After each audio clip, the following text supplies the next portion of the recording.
wanted to take the opportunity to thank you all very, very much for joining us. We've got an exciting announcement here today for Waterloo Region.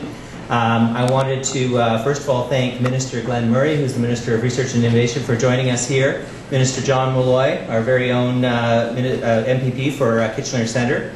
Leanna Pendergast is going to be joining us at some point in time for a brief period of time. And of course, Elizabeth Whitmer, who's the MPP for Kitchener-Waterloo. Thank you for joining us here today. I also want to take an opportunity to thank John Baker and the team of Desire to Learn for hosting us here. It's just a great space, great organization, and we really appreciate all the work that he and his team did in pulling this together. And finally, I wanted to take an opportunity to thank the companies who've come out today to do a little demo. I hope you take an opportunity to spend some time learning a bit about them. They're P&P, Arian Labs, Energent, Cineflow, and Client Outlook. So thank you to all of our guests and presenting companies. And these are just a small portion of the great companies that make up the over 700 tech companies in Waterloo Region. We've also joined by our academic partners here, professional services, really something the Minister talks about, collaborative capitalism, strong ecosystem that works towards building the kinds of industry that we're trying to create here in Waterloo Region is increasingly becoming the model for not only Ontario but for Canada. We're joined by our supporting companies and partners with, of course, the Accelerator Centre. The Accelerator Centre and Communitech have gone into an agreement. We've established something called the Accelerator Program.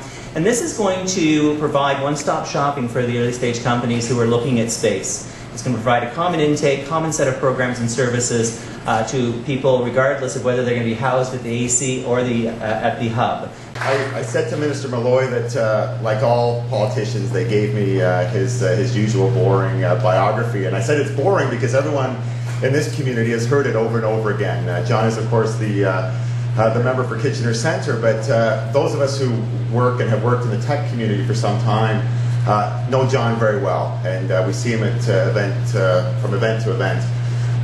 You know, John is one of the strongest advocates for this region. When Ian and I go and meet other members at Queen's Park, whether it's meeting cabinet ministers, whether it's meeting MPPs, they constantly tell us that John spends all his time talking about how great this region is, and he talks about how innovative this region is. And it was with that, I think, that when the Premier needed someone to take over the Minister of Research and Innovation, he went to John. And John, is, you will know, is the Minister of Colleges and Universities, but also took on that dual role as Minister of Research and Innovation. And as I was touring the Minister through the companies that are here displaying today, it's amazing to me how many of those companies received funding from the Ministry while John was the Minister. And it just goes to show that he understands how important it is to invest in early stage technology. He understands how important innovation is. And he has played a tremendous role in putting Waterloo Region on both the provincial, national, and international stage. So on behalf of Communitech and the Accelerator Centre, John, thank you very much, and I'll ask you to come up and introduce the Minister. I just want to take a second and thank Tim and the entire team at the Accelerator Centre and Ian and the entire team at Communitech for the very, very important work they do. I think I speak for everyone in the room when we say how proud we are of the contribution that you make, and you are really helping to put our region on the map, and you're helping to grow some very, very exciting companies. And I want to echo what Ian said, congratulate all the companies that are here to display their wares, congratulate Desire to Learn. This is just a small sampling of the very, very exciting things that are happening in our region, and I'm so proud about the innovation that's taking place here. So you all deserve a great deal of credit, and as I say, you should all be very, very proud. Today, of course, we're joined by my colleague Glen Murray, the MPP for Toronto Centre and Toronto Centre Rosedale, I guess, and just Toronto Centre. They changed it, Toronto Centre, and the Minister of Research and Innovation. This is actually the second minister who has visited our area in the past 24 hours. Yesterday, I was with Minister Brad Dogood, the Minister of Energy at ATS, which has just opened up a new facility for solar energy. And you know what? There is a connection between having these two ministers here in the event yesterday and the event here today, because what Brad was there yesterday to celebrate was the fact, it was innovation. It was innovation in the way that we are designing our energy system, and it was innovation in the product itself in terms of the new generation of solar technology. And of course, the bottom line of it all, in terms of yesterday's announcement, was 150 new jobs. 150 people who were not working for ATS before have come through the door and been hired. And I think that sends out a very, very powerful message about innovation and its translation into real jobs for a community like ours. And I've been very, very proud to be part of a government that has made innovation a real cornerstone. As all of you know, in 2005, the Premier, wanting to very much keep an eye on where Ontario is heading in the future, established the Ministry of Research and Innovation and made himself the First Minister. The goal of the ministry is really threefold. One is to encourage an innovative approach throughout government, not just in MRI, but throughout every ministry, and they work very closely, for example, with the Ministry of Training Colleges and Universities. The second part is to obviously develop programs and supports to help companies like those that are here today. And the third, and one that we didn't talk or we don't talk about enough, but I know Glen is going to talk about today, is how do we bring all the pieces together and make it easily accessible for the entrepreneur, for the inventor, for someone with a good idea, someone who wants to see that innovation go forward. And it's obviously very, very crucial, because you can have all the programs you want and all the good ideas and policies you want, but unless we can make them easily accessible, they're not going to work as well. So we're absolutely delighted that Glen is seeing this transformation of the ministry through. I think people are already, although Glen's only been in the job for a few months, have already gotten to know him. What an individual who brings incredible energy, intelligence, and enthusiasm to his job. Just to tell you a little bit about his background, I think people are aware because he had very much a national profile, his time as mayor of Winnipeg. He's a former president and CEO of the Canadian Urban Institute.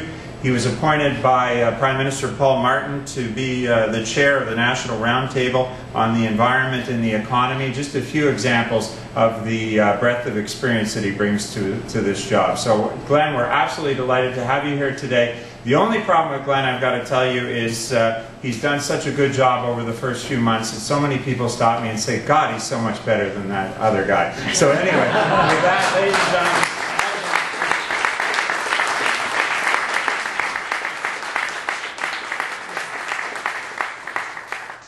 I have to tell you the truth. Don is actually lying to you.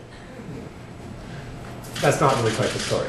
The truth is, we had three. We had the Premier of Ontario as the First Minister, and I think Don would be the best minister we've had. Right? And then they go to the smart heartland of Ontario, and they got John Wilkinson, who's a smart, affable, hard-working, decent guy to be the minister, and he does a ton of hard work and gets no credit.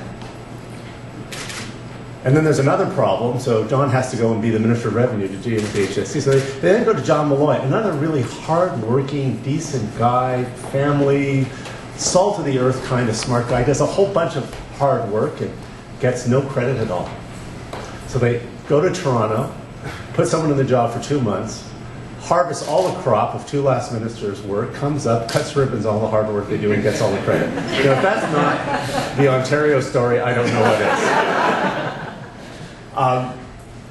I'm very honored to be here, and I'm very, all joking aside, this ministry is a legacy of John's, the two Johns and our Premier, who really worked with many of you, driven by an inspiring ambition and hope that came out, I would say disproportionately out of this community and out of John's leadership, to try and understand some very fundamental things that I think I'm probably telling you something that you already know. In 1957, when I was born, 2/3 of Canadians made things for a living. We were an industrial manufacturing economy, and wealth was generated by production. If you lived in Cornwall, you worked at Domtar. If you lived in Windsor, you worked in a car factory. If you lived in Kitchener, you probably worked at Kaufman's Boots and made Kaufman shoes and made footwear for a living. We all made stuff, 2/3 of us. We had a very industrial policy. People worked for companies for most of their lives. Assets were fixed. As Conrad Hilton said, 3 most important business decisions are? Maybe I'm not singing the choir. Location, location, location, right? That was the big thing. Where you put your business was the most important thing, because things were fixed.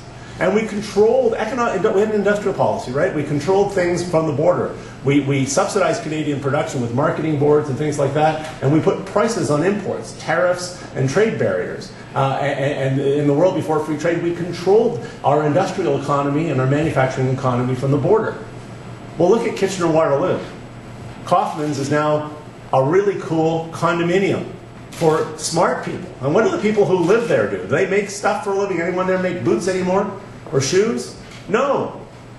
They imagine, they think, they perform, they design, they engineer, they discover. 80% of the jobs being created in Ontario right now are jobs where people don't make anything. They do make things better, and they do reinvent and reimagine manufacturing, but we're in a knowledge economy, which means that borders don't matter anymore. Capital is highly mobile, and we discovered that both in the tech boom and in the recession, that capital moves around the world in split seconds. People are critical consumers of place. There's about 26 regions in the world right now: Shanghai, Mumbai, Bangalore, LA, London, Toronto, Atlanta, that are attracting a knowledge workforce where each of those people arrives and generates hundreds of jobs. They are critical consumers of place. They look for the availability of capital, the livability of the community, the kind of quality of life that John and Leanna and Elizabeth have built here with you in this community that's extraordinary. It is the ability to attract and retain talent. The great stuff that Michael Lazaridis has done at the Perimeter Institute, now beating Stanford and Harvard and Cambridge and Oxford for the leading center for theoretical physics in the world. We now have the best cluster of theoretical physicists. If I was a betting guy, I would bet the quantum computer one day will be invented here in Kitchener-Waterloo, and it'll be the most important thing since the telephone and the television. This is the level of leadership that we have in this province. It is why when John and I were here to announce $26 million for Communitech, that this is foundational. We're not increasing the tax burden in this province. The HST isn't about increasing the tax burden. We are qualitatively changing the tax system on one hand to enrich and reward an innovation economy and recognize that wealth is now being generated by innovation, and to hardworking families who work at Linamar and Guelph or Magna here in the region, that their jobs depend on innovation. Innovation is actually the thing that is driving our production and manufacturing economy. And as our friend Linda Hasselfras says, not everyone who works at Linamar not only makes something, they're expected every day to think about how they can do their job and make that product better and smarter. She says 100% of my staff at Linamar are innovation workers, because if they were only still production workers, we would not have a car industry. And why is that important to all working families?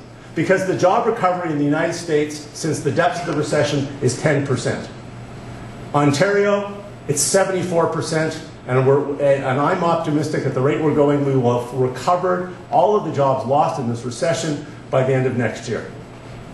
No one in North America has come close to the kind of leadership that Premier McGuinty has done, because we decided as a government, and John decided as a government with the expansion of education, the second career program, getting people back to work was the most important thing, and we still have too many people unemployed, but we are doing better than any province in Canada or any state in the United States in getting people back to work. And why is that important?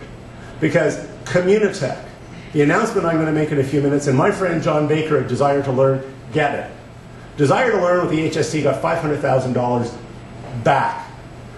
They have a ton less paperwork to do. So what are they doing with that? They're keeping their data center here and expanding it. They're going to be adding a few employees every single year with that extra money. They're going to improve their technology and have more money to marketing. And rather than ever increasing taxes on Desire to Learn, John is going to have more employees paying more taxes, getting more people to work, and growing the economic pie, which builds the tax base and allows us over time to reduce the tax burden as we come out of this recession. I'm going to dare say there's no one in this province, no one else that I know in Canada, who gets this idea that in a knowledge economy you invest and you build your tax base based on the return on investment that smart people like you are by doing smart investments. And the other thing it is, I always say, it's all about collaborative capitalism, and there's no place that does it better that I've ever been in the world than Kitchener-Waterloo.